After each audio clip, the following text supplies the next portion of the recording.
नमस्कार, मेरा नाम प्रकाश शिंदे अरुण और स्वागत करता हूं आपका अपने चैनल हर फन मौला में। हम कहते हैं कि भावी पीढ़ी संस्कारों से कोसों दूर है, पर क्या हम इसका कारण जानना चाहेंगे? क्योंकि वो हमारी संस्कृति से अनभिज्ञ है और संस्कृति जुड़ी है हमारी प्राचीनतम भाषा संस्कृत से। आज हम इस संस्कृत भाषा को सीखने की एक बहुत ही अनूठे तरीके से रुचिकर और जिज्ञासा के साथ सीखने का प्रयास करने की एक कड़ी देने जा रहे हैं। मैं संस्कृत का कोई विशेष जानकार नहीं हूँ, पर जो भी मुझे जानकारी है उसके आधार पर आपकी जिज्ञासा और रुचि बनाने का प्रयास करूँगा। तो आज हम यहाँ सीखेंगे कि हम संस्कृत में किस प्रकार से छोटे छोटे वाक्यांशों का अनुवाद कर सकते हैं हिंदी से संस्कृत में। और यहाँ पर मैं आपको जानकारी के लिए बता रहा हूँ, वैसे आप लोगों को विदित है कि विभक्ति प्रथमा से लेकर सप्तमी विभक्ति तक 7 और संबोधन का भी प्रयोग होता है। प्रथमा, द्वितीया, तृतीया, चतुर्थी, पंचमी, षष्ठी, सप्तमी और संबोधन, इनका प्रयोग विभक्ति के रूप में हो। और इसके अलावा संस्कृत ही एक दुनिया की ऐसी अनूठी भाषा है जिसमें 3 वचन हैं, एक वचन, द्विवचन और बहुवचन। बहुधा सभी भाषाओं में 2 ही प्रकार के वचन होते हैं, एक वचन या बहुवचन, सिंगुलर या प्लूरल। संस्कृत भाषा को आसानी से सीखने के लिए यहाँ पर हमें कुछ चीज़ों को कंठस्थ याद करना होगा, और वे हैं कारक चिन्ह, शब्द रूप और धातु रूप। ये 3 चीज़ें हैं जिनको आप याद करके बहुत ही आसान तरीके से संस्कृत भाषा सीख सकेंगे। तो आइए हम सीखते हैं सबसे पहले कारक चिन्ह। कारक चिन्ह कर्ता ने कर्म को करण से, संप्रदान को के लिए, अपादान से, संबंध का के की, अधिकरण में पर, संबोधन हे ओ अरे। अब हम सीखने जा रहे हैं। देखिए, कारक चिन्ह कर्ता ने कर्म को करण से या के द्वारा, ये संबंध बोधक होता है। संप्रदान को के लिए, अपादान से, इसमें से का भाव पृथक करते हुए या अलग करते हुए के संबंध में है। संबंध का के की, रा रे री, अधिकरण में पर और संबोधन हे ओ अरे। तो ये थे हमारे कारक चिन्ह। अब कारक चिन्ह के बाद हमें सीखना अनिवार्य है शब्द रूप। शब्द रूप में हम यहाँ पर पुल्लिंग का वह के बारे में जानकारी दे रहे हैं। तद शब्द का पुल्लिंग वह, इसमें विभक्ति प्रथमा, एक वचन, द्विवचन, बहुवचन। इसके अंतर्गत हम यदि कहें तो प्रथमा विभक्ति में ये 3 वचन होते हैं, सह, तौ, ते। सह से अभिप्राय वह से है, तौ यानी वे दोनों, ते यानी वे सब। तो यहाँ पर हमने देखा अभी शब्द रूप के अंतर्गत तद यानी वह, सह, तौ, ते, ये प्रथमा विभक्ति है। यदि हम इसको आगे बढ़ाएं तो कैसे होगा? सह तौ ते तम तौ तान तेन ताभ्याम तई तस्मै ताभ्याम तेभ्य तस्मात् ताभ्याम तेभ्य तस्य तयो तेषाम और तस्मिन् तयो तेषु। ये प्रथमा से लेकर सप्तमी विभक्ति होती। इसमें संबोधन नहीं होता है, क्योंकि वह के लिए हम हे ओ अरे इन सब का प्रयोग नहीं करते हैं। तो यहाँ पर हमें प्रथमा से सप्तमी विभक्ति तक हमें याद करना है। शब्द रूप तद के पश्चात हम देखें युष्मत्। युष्मत् मतलब तुम, और तुम में आपकी प्रथमा विभक्ति होती त्वम, युवाम, यूयम।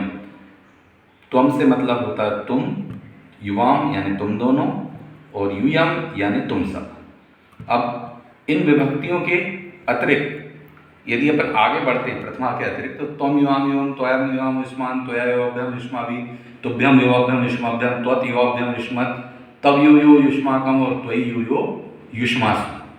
ये 7 विभक्तियाँ जिन्हें हमें याद करना है। और जो कर्ता ने कर्म को बताया गया, ये प्रथमा से लेके ये सभी जो है एक प्रत्यय के रूप में इनके साथ लग जाएंगे। अब इसके बाद बात करते हैं अस्मत्। यहाँ देखेंगे आप अस्मत्। अस्मत् मतलब कि मैं, और इसकी प्रथमा विभक्ति है अहम, आवाम, वयम। अहम से मतलब है मैं, आवाम से मतलब हम दोनों, और वयम से मतलब हम सब। तो इनकी अन्य विभक्तियाँ प्रथमा से लेकर सप्तमी तक मैं आपको बता रहा हूँ। अहम आवाम वयम, माम आवाम अस्मान्, मया आवाभ्यम अस्माभिः, मह्यम आवाभ्यम अस्मभ्यम, मत आवाभ्यम अस्मत्, मम आव्यो अस्माकम और मयि आव्यो अस्मासु। ये आपको याद करना है। इसके पश्चात हम देखें यहाँ पर कि हमने जो 3 लिए हैं शब्द रूप, एक तो लिया है कौन सा, तद का, युष्मत् और अस्मत्। तो यहाँ पर हम बात करते हैं, जैसे आपने संस्कृत में जैसे आपने अंग्रेजी में पढ़ा है क्या, first person,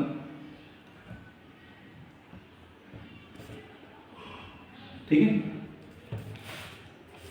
second person, third person. तो यहाँ पर भी इसी प्रकार हम बात करें तो यहाँ पढ़ाया जाएगा आपको प्रथम पुरुष। प्रथम पुरुष किसे कहा जाएगा, प्रथम पुरुष यानी जैसे से, यानी वह। उसके बाद मध्यम पुरुष, मध्यम पुरुष किसे कहा जाएगा, त्वम यानी तुम।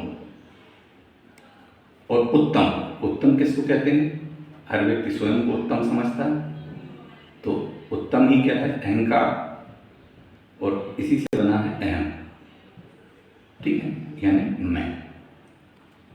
तो ये 3 जो हैं आपके पुरुष हैं, इसमें प्रथम पुरुष, मध्यम पुरुष, उत्तम पुरुष। प्रथम पुरुष के अंतर्गत सभी नाम वगैरह जितने भी आ जाते हैं, बालक, राम, मोहन, रवि या जो भी, वो सभी प्रथम पुरुष के अंतर्गत आएंगे। मध्यम पुरुष में तुम और उत्तम पुरुष में अहम। अब इनका उपयोग कैसे होता है, तो यहाँ पर हम अब सीखने की कोशिश करेंगे धातु रूप। धातु से अभिप्राय संस्कृत में होता है क्रिया से, जो हम क्रिया बोलते हैं या वर्ब बोलते हैं इंग्लिश में, तो यहाँ पर हम क्या बोलेंगे, धातु।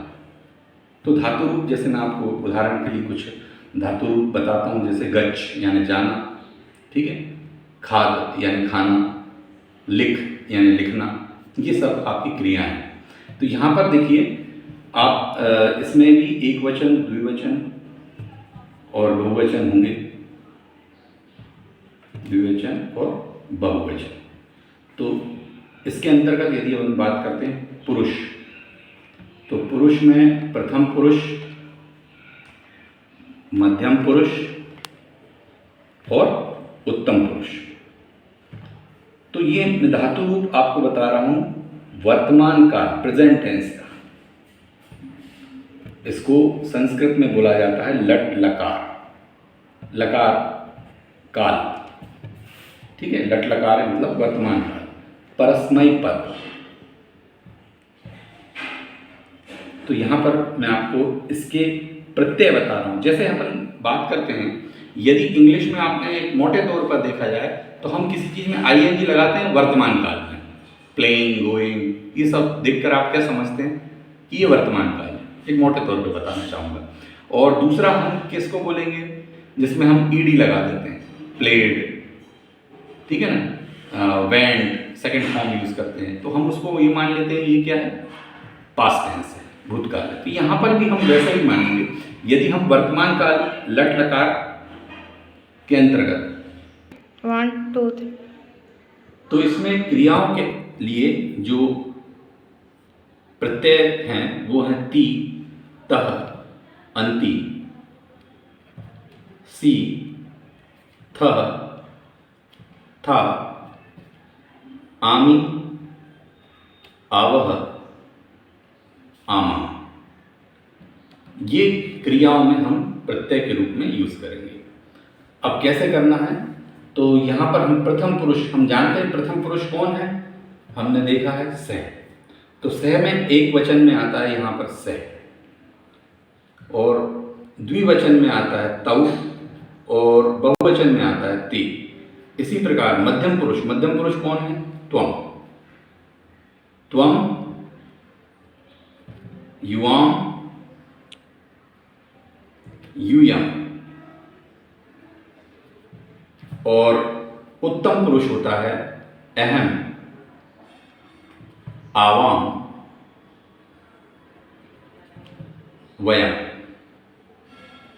एक बार अच्छे से दिखाएं कि यहाँ पर देखिए आपको ये जो हैं ये धातु रूप में आप प्रत्यय लगाएंगे वो हैं, और ये पुरुष जो हैं उसके अकॉर्डिंगली जो भी रहेंगे वो मैंने यहाँ पर लिख दिए हैं।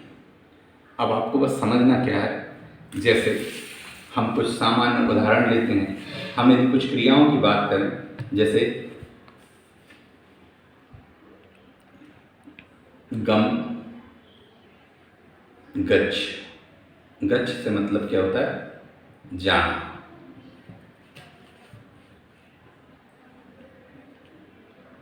खाद, खाद से मतलब होता है खाना।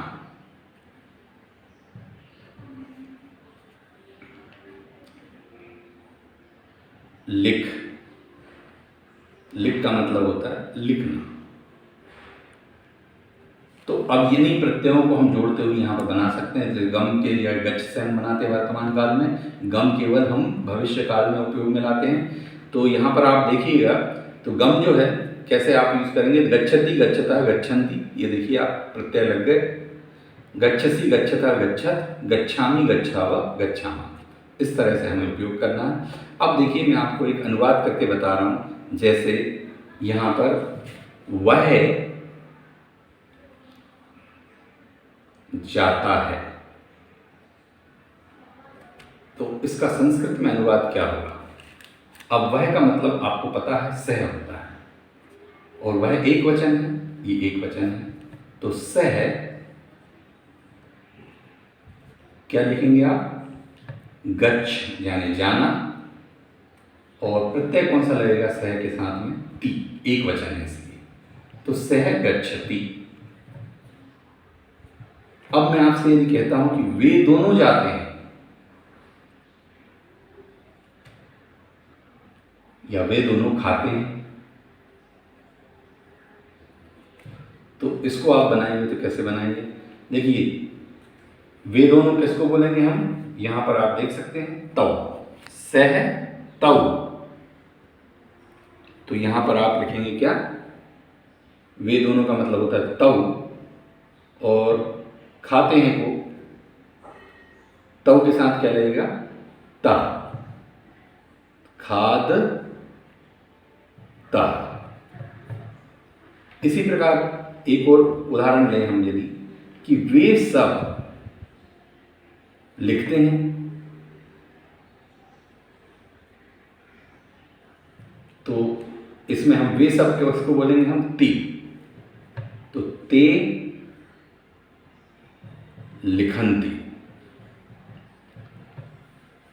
ते लिखन्ति। तो है ना कितना आसान? इसी तरह से हम अन्य पुरुष के लिए भी इस्तेमाल कर सकते हैं। जैसे आप देखिए एक और उदाहरण मैं आपको देता हूं कि तुम जाते हो, इसको यदि हमें बनाना है तो हम क्या लिखेंगे इसमें? त्वम, तुम के लिए त्वम, और यहां पर देखिए प्रत्यय कौन सा आएगा? गच्छसि। देखिए कितना आसान है। तुम जाते हो, तुम गच्छसि, तुम खाते हो, या तुम दोनों खाते हो, तुम दोनों खाते हो।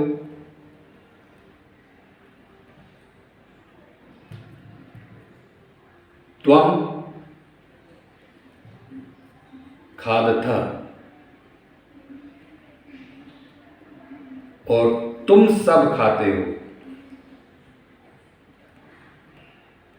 तुम सब खाते हो। तो क्या हो जाएगा? यहां पर माफ कीजिएगा, ये तुम नहीं आएगा, यहां पर आएगा आपका युवाम, क्योंकि देखिए ये द्विवचन है, तो यहां पर भी द्विवचन यूज करेंगे, युवाम खादतः। और तुम सब खाते हो में क्या आएगा? यूयम खादत। इसी प्रकार हम तृतीय पुरुष, या अपन बोलते हैं उत्तम पुरुष के बारे में, मैं, हम दोनों और हम सब। तो मैं जाता हूँ, मैं जाता हूँ अहम, अहम किस में आएगा? अहम के साथ जो क्रिया आएगी उसमें आमी प्रत्यय लगाना अनिवार्य है। तो यहाँ पर आप लिखेंगे अहम, अहम जाता हूँ, अहम गच्छामि। जो प्रत्यय जिस क्रिया के साथ जैसे आएंगे वैसे ही आएंगे, उसमें कोई नियम परिवर्तन नहीं। हम दोनों खाते हैं, आवाम, आवाम खादा वह, और हम सब लिखते हैं वयम लिखा। जानकारी दे सकते हैं। मैंने बस आपको एक प्रारंभिक जानकारी देने की कोशिश की है, आपको एक जिज्ञासा या रुचि बढ़ाने के लिए आपको मैंने एक प्लेटफॉर्म देने की कोशिश की है। बाकी आगे भी मैं इस कोशिश को जारी रखूँगा, और इस संबंध में आप अपने अपने संस्कृत विद्वानों से संपर्क कीजिए और उनसे और आगे की जानकारी हासिल कीजिए। मेरा उद्देश्य है संस्कृत बचे, संस्कृति बचे, संस्कार बचे। जय श्री कृष्ण, नमस्कार, धन्यवाद। एक बात मैं आपसे कहना भूल गया और जानकारी देने के लिए अनिवार्य समझता हूँ, ये वीडियो जो है आपके बच्चों के लिए, जो भी 6th 7th 8th क्लास के हैं, जिनको संस्कृत है, और कुछ जो बोर्ड में 10th तक संस्कृत चल रहा है, उनके लिए बहुत उपयोगी है। आप अपने बच्चों के साथ, केवल बच्चों को नहीं दिखाएं, बच्चों के साथ बैठकर इस वीडियो को देखें, समझें और उन्हें गहराई से समझाएं। ये मैं आपसे निवेदन करना चाहता हूँ, ताकि उनका संस्कृत से एक जुड़ाव रहे, और आगे भी मैं इस तरह के वीडियो आपको प्रोवाइड करूँगा। बाकी आपसे विदा लेता हूँ। धन्यवाद। शेयर सब्सक्राइब जरूर करें। धन्यवाद।